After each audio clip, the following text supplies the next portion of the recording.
Dear students, আজিৰ ভিডিঅ'ত আমি আলোচনা কৰিম ইণ্টাৰ মৰিগাঁও ডিষ্ট্ৰিক্ট জাতীয় বিদ্যালয়ৰ তৰফৰ পৰা ফাৰ্ষ্ট ইউনিট টেষ্টৰ 2025 ছেছনৰ 10ম শ্ৰেণীৰ জেনেৰেল ছায়েন্সৰ কুৱেশ্যন পেপাৰ।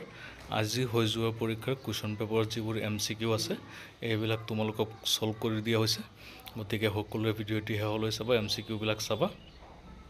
বাকী ডিষ্ট্ৰিক্টত তোমালোকৰ ইয়াৰ পৰা কমন পৰিব পাৰে, নহ'লে ফাইনেলৰ কাৰণে দৰকাৰী হ'ব। আৰু চেনেলটো ছাবস্ক্ৰাইব কৰি দিবা যদি নতুন আহিছা। এতিয়া ব'লা ভিডিঅ'টি ষ্টাৰ্ট কৰোঁ।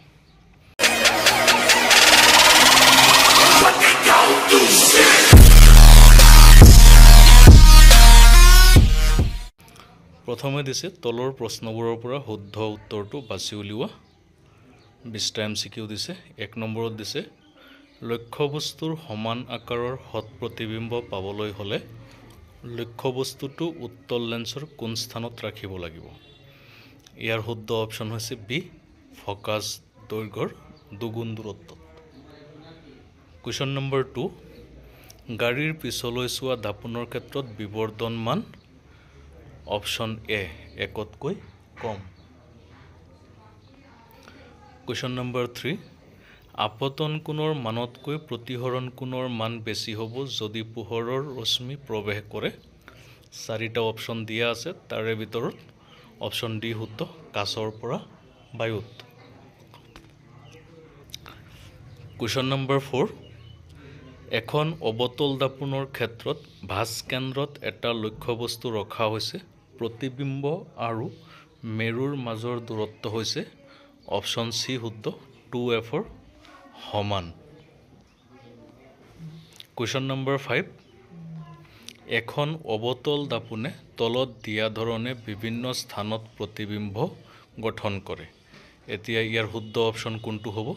ইয়াত প্ৰথমে তোমালোকে মিলাব লাগিব, মিলাই তাৰপিছত চালে অপশ্যন চিটো শুদ্ধ। কুৱেশ্যন নম্বৰ 6, 15 চেণ্টিমিটাৰ ফোকাছ দৈৰ্ঘ্যৰ উত্তল দাপোন এখনৰ পৰা 10 চেণ্টিমিটাৰ দূৰত্বত বস্তু এটা ৰখা হ'ল। দাপোনৰ পৰা প্ৰতিবিম্বৰ দূৰত্ব হ'ব অপশ্যন 4টাৰ ভিতৰত বি শুদ্ধ, দাপোনৰ পিছফালে 6 চেণ্টিমিটাৰ দূৰত অৱস্থিত।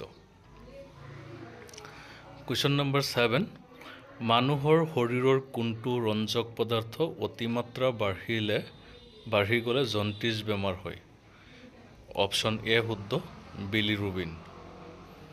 কুৱেশ্যন নম্বৰ 8, চাউল তিয়াই ৰখা পানীত কেইটোপালমান আয়ডিন দ্ৰৱ যোগ কৰা হ'ল, তেতিয়া দ্ৰৱৰ বৰণ নীলা ক'লা হ'ল। এই পৰিৱৰ্তনে পানীৰ দ্ৰৱটোত কি থকা বুজায়? অপশ্যন বি, শ্বেতসাৰ। এইটো হ'ব শুদ্ধ অপশ্যন। কুৱেশ্যন নম্বৰ 9, জীৱৰ কোনটো খাদ্য সংগ্ৰহৰ কৌশলত আন জীৱিত প্ৰাণীৰ অনিষ্ট সাধন নোহোৱাকৈ সম্পন্ন হয়? ইয়াত তোমালোকক যি 4টা অপশ্যন দিয়া হৈছে তাৰে অপশ্যন চি কেৱল শুদ্ধ, স্বপোষীয় পৰিপুষ্টি।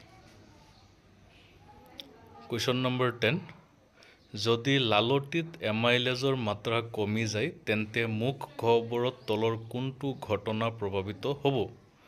4টা অপশ্যনৰ ভিতৰত অপশ্যন চি শুদ্ধ, শৰ্কৰাসমূহ গ্লুক'জলৈ ৰূপান্তৰ। কোৱা। কুৱেশ্যন নম্বৰ 11, তোমালোকক উক্তি দিছে হাইড্ৰক্লৰিক এচিড পাকস্থলীত খাদ্যৰ পাচনত সহায় কৰে। কাৰণ দিছে হাইড্ৰক্লৰিক এচিডে খাদ্য দ্ৰব্যবোৰক প্ৰশমিত কৰে। ইয়াৰ অপশ্যন 4টা চালে অপশ্যন চি শুদ্ধ, এ শুদ্ধ কিন্তু আৰ অশুদ্ধ। তাৰপিছত আছে কুৱেশ্যন নম্বৰ 12, উক্তি দিছে পোহৰৰ সকলো প্ৰতিফলনৰ বাবে আপতন কোণ আৰু প্ৰতিফলন কোণ সমান। যুক্তি, পোহৰৰ সকলো প্ৰতিসৰণৰ বাবে আপতন কোণ আৰু প্ৰতিসৰণ কোণ সমান। ইয়াৰো 4টা অপশ্যনৰ ভিতৰত অপশ্যন চি শুদ্ধ, এ সত্য কিন্তু আৰ অসত্য।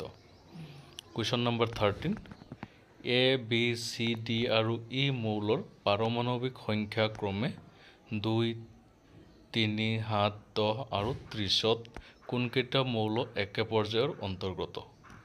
অপশ্যন ডি শুদ্ধ, B, C, D. Question number 14, বৰণ এটা অধাতু আৰু পৰ্যাবৃত্ত তালিকাত বৰণৰ স্থান বৰ্গ 13 আৰু পৰ্যায় 2 তেন্তে বৰণে কেনেকৈ বেলেগ বেলেগ মৌলৰ সৈতে বান্ধনি গঠন কৰে? অপশ্যন বি শুদ্ধ, 3টা ইলেক্ট্ৰন ভাগ বতৰা কৰি। কুৱেশ্যন নম্বৰ 15, পৰ্যাবৃত্ত তালিকাত তলৰ কোনটো ধৰ্ম বৰ্গ এটাত ওপৰৰ পৰা তললৈ বাঢ়ে? ইয়াৰে অপশ্যন বি শুদ্ধ।